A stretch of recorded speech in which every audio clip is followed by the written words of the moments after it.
We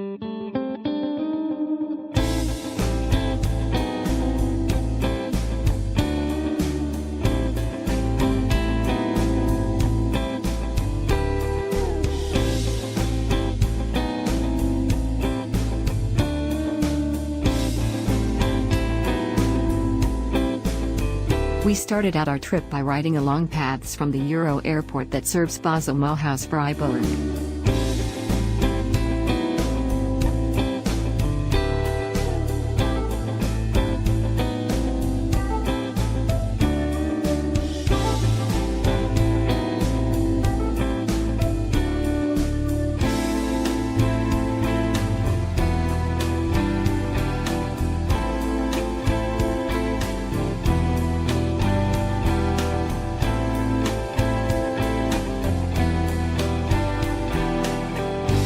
While these canals were made for boats, many of them now are used as well-maintained bike paths.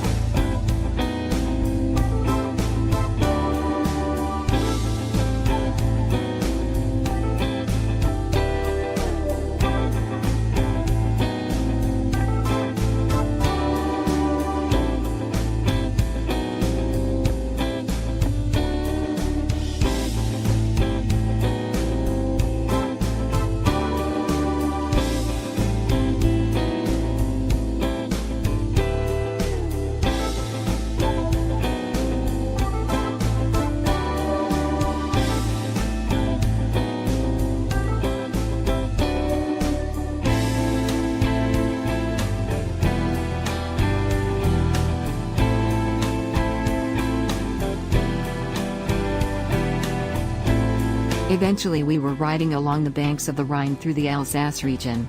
The path varies from hard-packed gravel to paved surfaces.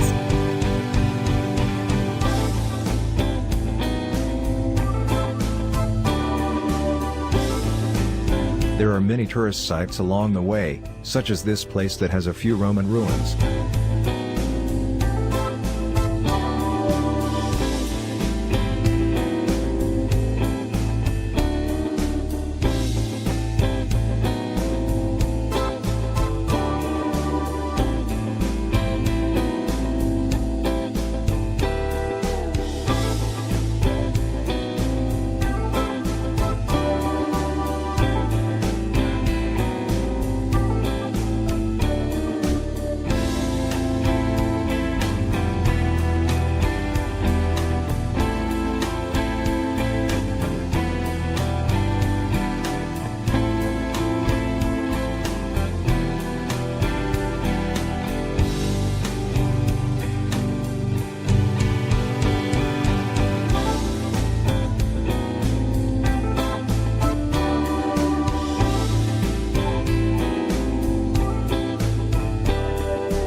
In the section of the Rhine known as the Romantic Rhine, there are castles to look at very frequently. Along this section, the path is more developed and there are more services. Yet it is not so busy that there are tourists walking on the bike path.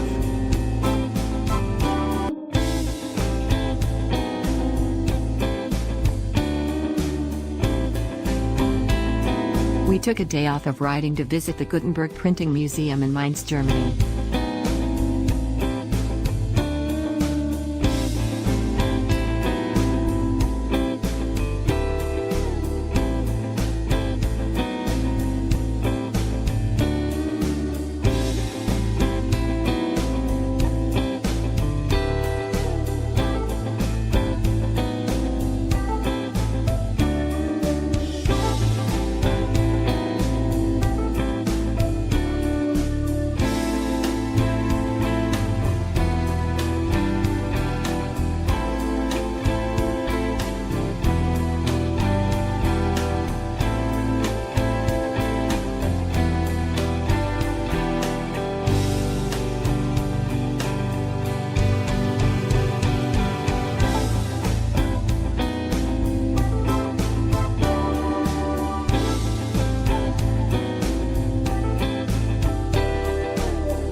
Netherlands. Germany is a place you should tour on foot for several hours. This tour should take you to the waterfront park where the Moselle River joins into the Rhine. Then the Rhine crosses the Netherlands. Further upstream in France, the Moselle River is called the Moselle River.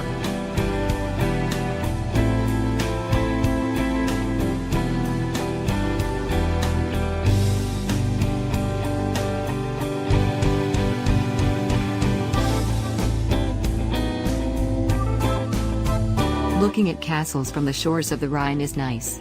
But we decided we would take a tour of the Marksburg Castle and see a castle close up.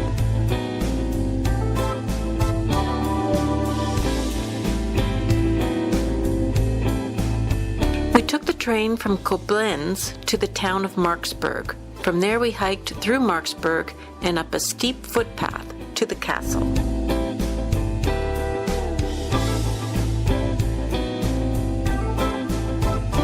Are you kidding me?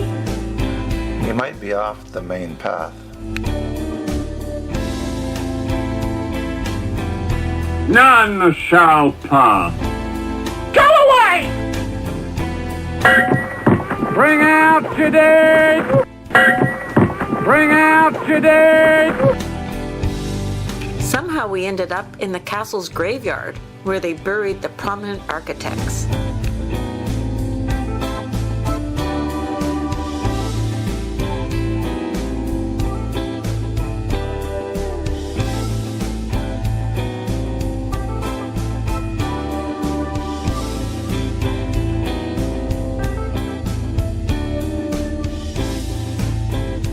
People are not wearing enough hats.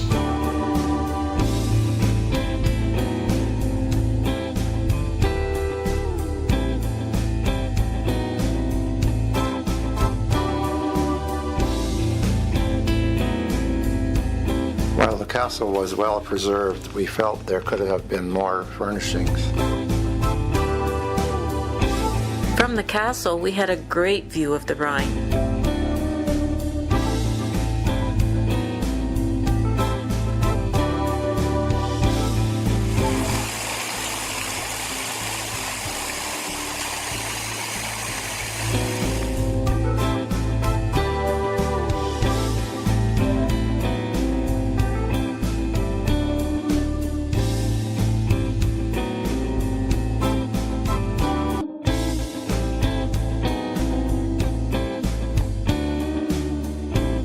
The Rhine Gorge is lined with countless vineyards.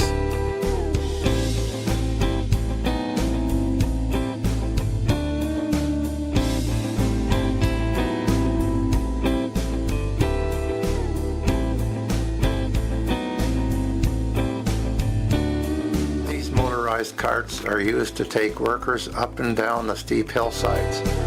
I want to come here in the fall some year to get a ride.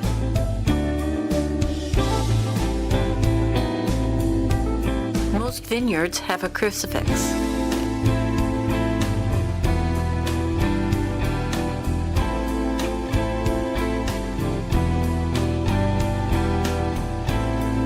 We cycled the entire length of the Rhine-Hessen wine district.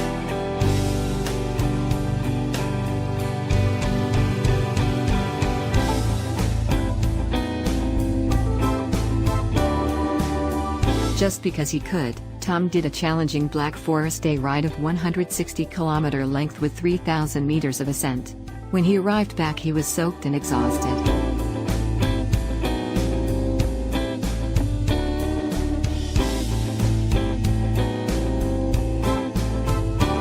I started out early in the morning from Weil am Rhein. As you might know, this side tour to the Black Forest does not come after Koblenz. As I got up into the forest, it started to get fairly cold and wet outside.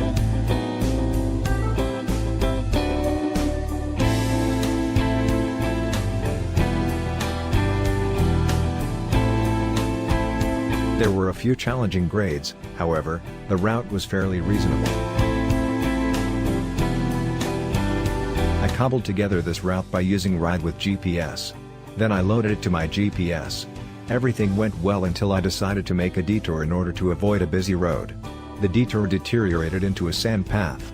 This deteriorated some more, and at one place I got a couple electric shocks while trying to shimmy under an electric cattle fence. Eventually I got back onto normal roads. The warming sun started poking through the clouds and the rain stopped.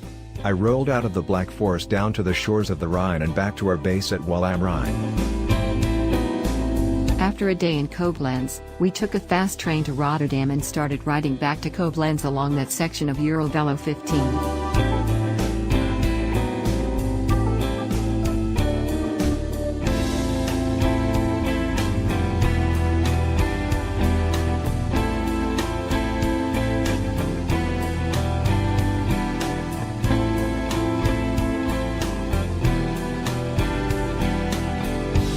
In Flanders fields where poppies grow, and all over the Netherlands.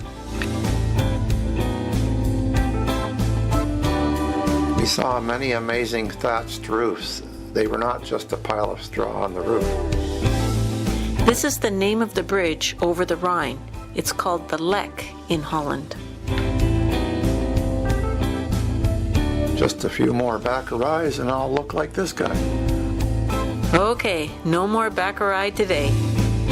I'm sure we aren't the first ones to say this, but the number of people riding bicycles in the Netherlands was truly amazing. In the cities we were part of a huge crowd of bikes. On the countryside mornings, there was a steady stream of students riding their bicycles into school, as opposed to taking school buses. We went into bicycle shops just to look at the sturdy bikes. This part of our tour was planned in the evenings as we rode along. We headed south from Koblenz along the Moselle River and several other rivers to the area of Dijon. From there we traveled northwest back up to Wal am Rhein.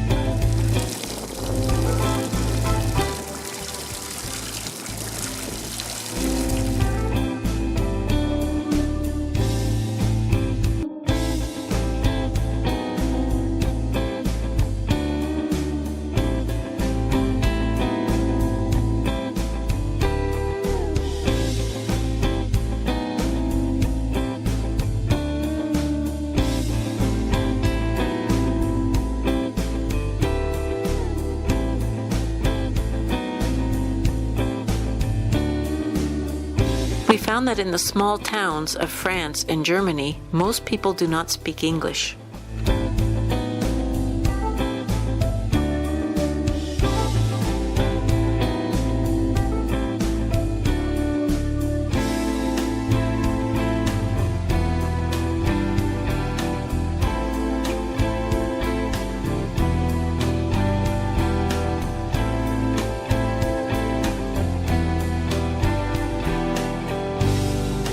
The signs were helpful, though there were times we were glad to have our GPS.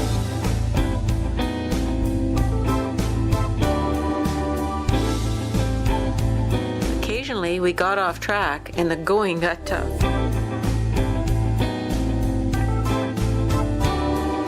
I didn't tell Shirley until later that she was eating rabbit pate.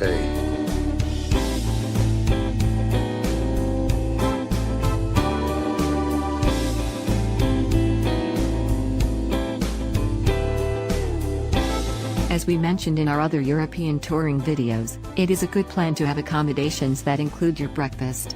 This is especially true in France where they eat their dinner after 9 at night but do not seem to eat breakfast. We stayed at this old mill that was operated as a B&B.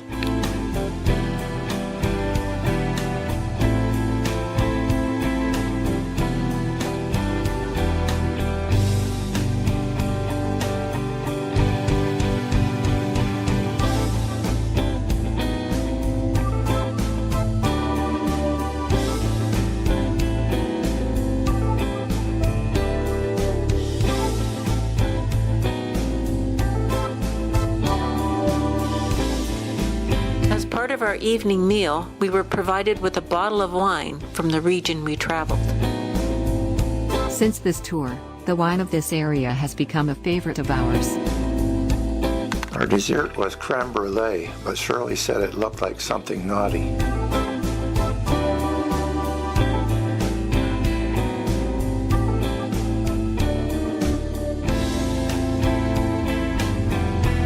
If you look closely, at the top of the screen, you can see our destination town on the hill.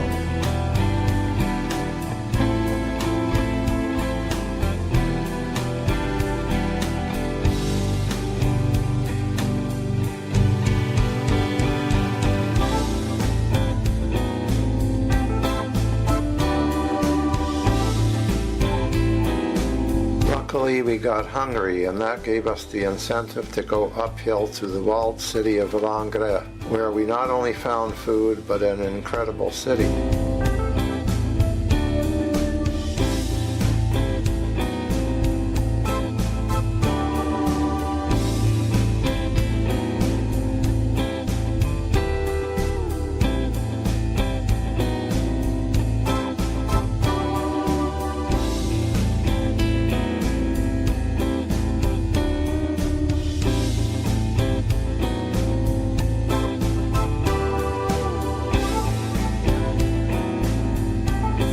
Not changed much since 1905.